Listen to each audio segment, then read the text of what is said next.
आज नामांकन किया आपने, क्या मुद्दा होगा इस बार शाहपुर विधानसभा का? शाहपुर विधानसभा का मुद्दा हमारा यही है कि यहाँ से भ्रष्टाचार को ख़त्म करना है। शिक्षा जो है, शिक्षा का स्तर सुधारना है, पलायन को रोकना है, बेरोजगारी को दूर करना है। साथ ही साथ जो हमारा शाहपुर विधानसभा है, विशेष करके ये बाढ़ प्रभावित क्षेत्र में आता है। आपने देखा होगा कि 2 साल से जवैनिया में किस तरह से कटान होकर आज जवैनिया ख़त्म हो गया है।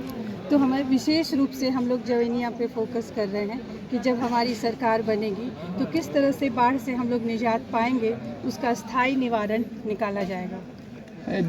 दिरांचल देखा जाए तो आज भी शिक्षा से विलीन चल रहा है, उनके लिए क्या आप? दिरांचल ही नहीं, आप शाहपुर में हर जगह देखिए शिक्षा का। हमारे गांव के बगल में ही गांव है जहाँ पे मठिया पर है 1 से 8 तक क्लासेज हैं और वहाँ पे शिक्षक 2 ही हैं। तो सारी व्यवस्था देने के बावजूद अगर हमारी मंशा नहीं है कि हम शिक्षा को सुदृढ़ बनाएं या यहाँ के बच्चे पढ़ें, तो ये तो मानसिकता दिखाती है। तो हम लोग शिक्षा पे बहुत ही अच्छा काम करेंगे। विश्व स्तरीय शिक्षा व्यवस्था का हमारा प्लान है, क्योंकि शिक्षा एक समय था जब बिहार शिक्षा के लिए ही जाना जाता था और आज हम ही शिक्षा में पिछड़ गए हैं। तो हम फिर से वही पुराना इतिहास, जो हमारा गौरवपूर्ण बिहार का इतिहास रहा है, उसी को हम लोग वापस लाने का प्रयास करेंगे। 2 बड़ी पार्टियां हैं यहाँ पे, राजद और बीजेपी, दोनों यहाँ पे खड़े हैं। राजद से दो बार से सिटिंग एमएलए है विधायक राहुल तिवारी, और राकेश ओझा भी बीजेपी से। अपने आप को कहाँ देख रही है? देखिए, हमने पहले ही बताया, हमें किसी से स्पर्धा नहीं है। हम अपने मुद्दों के लिए और समाज के उत्थान के लिए, गरीबी को हटाने और भ्रष्टाचार के लिए हमारा संघर्ष जो है इसी से है, हमारी चुनौती इसी से है और हम लोग उसी पे अड़े हैं कि हम समाज के लिए क्या कर सकते हैं।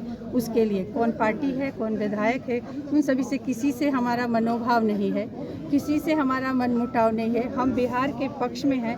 बिहार के विरोधी जो है उनके, मतलब हम विरोधियों की बात नहीं करते, हम बिहार के पक्ष की बात करते हैं कि बिहार के लिए क्या अच्छा होगा, हम वो करें। जिस तरह से प्रशांत किशोर जी बीजेपी और जदयू के तमाम नेताओं को पोल खोल रहे थे और कल भी खोला है उन्होंने, तो क्या लग रहा है उसका जो है प्रभाव पड़ेगा? बिल्कुल प्रभाव पड़ रहा है। पहले कहा जाता था कि लालू जी का जंगल राज है, लेकिन प्रशांत जी ने ये खोला और चाल चरित्र चेहरे की बात जो एनडीए कहती है कि हमारे यहाँ सब स्वच्छ छवि के हैं, तो प्रशांत जी वो दिखा रहे हैं कि दोनों की वही हालत है। और यहाँ से अगर एनडीए ही अच्छी होती, 20 साल अगर एनडीए की सरकार रही है और अच्छा हुआ होता, तो शायद जनसुराज नहीं आया हुआ था। जनसुराज आने का कारण ही है कि एनडीए भी काम नहीं किया है और ये उजागर वो करके ये साबित कर रहे हैं कि किसी का चाल चरित्र और चेहरा सही नहीं है बिहार के पक्ष में। आपके साथ जो जन सैलाब देखा गया, क्या वोट में तब्दील होगा?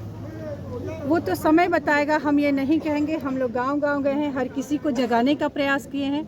देखते हैं कि जनता कितना जागती है, कितना वो अपने बारे में सोचती है, अपने समाज, अपने बच्चों के बारे में, अपने परिवार के बारे में सोचती है, क्योंकि हम उनके लिए हैं, गरीबों के लिए हैं और बिहार के विकास के लिए।